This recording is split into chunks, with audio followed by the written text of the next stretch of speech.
जब भी आज़ाद भारत की विदेश नीति की बात होती है तो सबसे पहले दिमाग में आता है साल 1947। लेकिन सवाल यह है कि क्या इतनी बड़ी पॉलिसी, इतनी गहरी सोच बस एक रात में तय हो गई थी?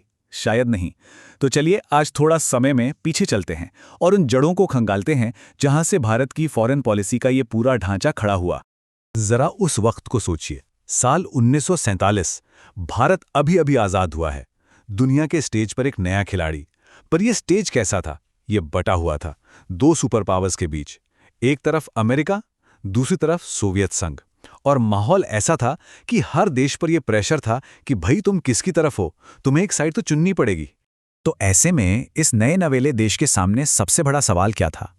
इस दो ध्रुवीय दुनिया में भारत किधर जाए, अमेरिका के साथ या सोवियत संघ के साथ? यही वो सबसे बड़ी पहेली थी जिसे हमारे उस वक्त के लीडर्स को सुलझाना था। और जवाहरलाल नेहरू का जवाब, उनका जवाब था किसी के भी साथ नहीं, हम किसी की तरफ नहीं हैं। और बस इसी एक जवाब ने भारत के लिए एक बिल्कुल अलग, एक अनूठा रास्ता बना दिया। एक ऐसा रास्ता जिसे आज हम नॉन अलाइनमेंट या गुट निरपेक्षता के नाम से जानते हैं। लेकिन रुकिए, ये जो आइडिया था ना, ये उतना नया था नहीं जितना लगता है। असल में इसकी नींव तो दशकों पहले से ही तैयार हो रही थी। तो कहानी को सही से समझने के लिए हमें 1947 से भी और पीछे जाना होगा। चलिए इस पॉलिसी के बनने की पूरी कहानी देखते हैं। तो अब हम गहराई में उतरते हैं इस पॉलिसी की जड़ों तक। हम चलेंगे आज़ादी से भी पहले के उस दौर में जहां भारत की फॉरेन पॉलिसी की पहली ईंटें रखी जा रही थीं।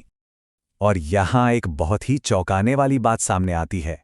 अंदाजा लगाइए कि आज़ादी के वक्त तक भारत कितनी संधियों पर साइन कर चुका था? 600। जी हां, 600 से भी ज्यादा। ये नंबर अपने आप में उस धारणा को तोड़ देता है कि भारत डिप्लोमेसी के खेल में कोई नया आया था। असल में 1947 से बहुत पहले से ही भारत की इंटरनेशनल स्टेज पर एक सॉलिड पहचान थी।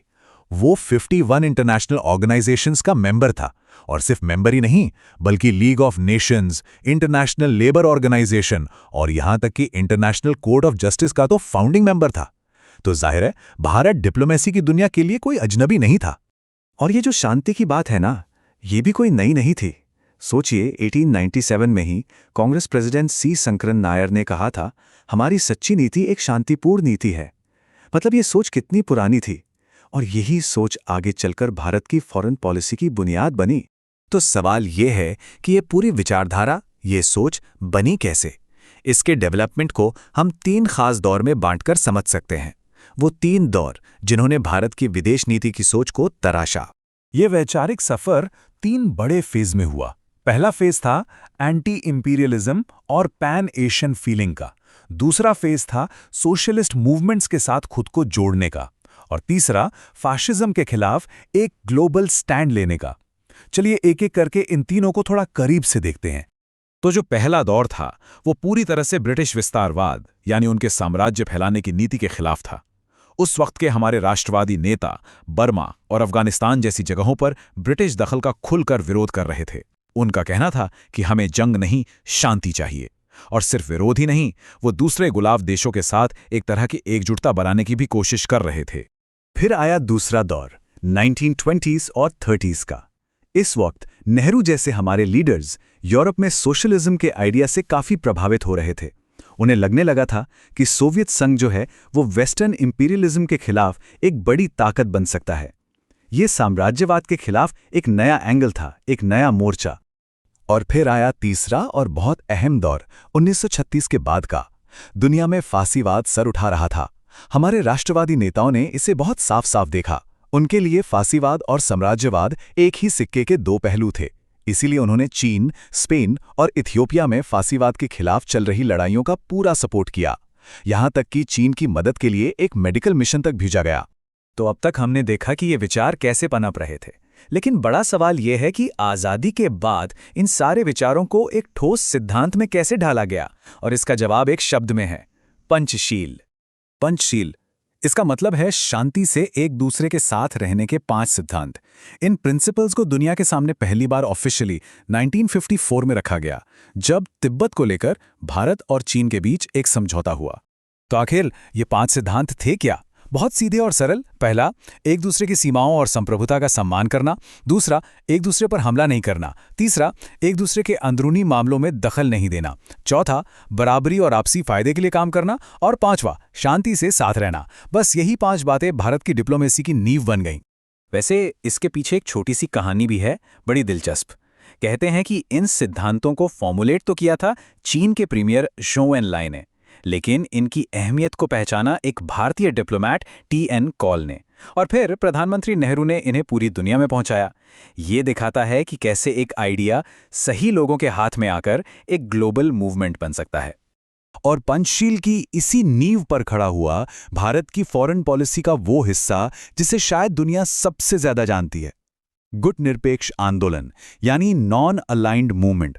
यहां एक कंफ्यूजन अक्सर होता है। लोग सोचते हैं कि नॉन अलाइंड होने का मतलब न्यूट्रल होना है, पर ऐसा बिल्कुल नहीं है।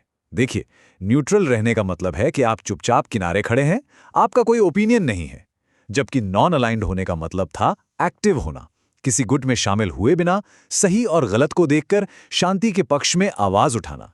और हां, इस बड़ी सोच में भारत अकेला नहीं था। नॉन अलाइन मूवमेंट के 5 बड़े पायनियर्स थे। भारत से जवाहरलाल नेहरू, युगोस्लाविया से टीटो, मिस्र से गमाल अब्देल नासिर, इंडोनेशिया से सुकर्णो और घाना से क्वामे नक्रूमा।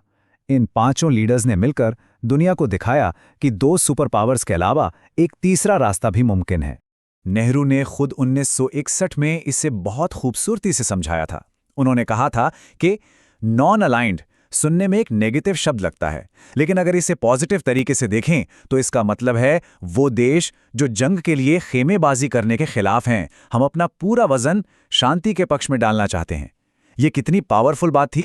तो इस पूरी कहानी से एक बात तो साफ है, भारत की विदेश नीति कोई ऐसी चीज नहीं थी जो 1947 में रातों रात तय कर ली गई हो। नहीं, ये तो करीब 70 साल की एक लंबी वैचारिक यात्रा का नतीजा थी।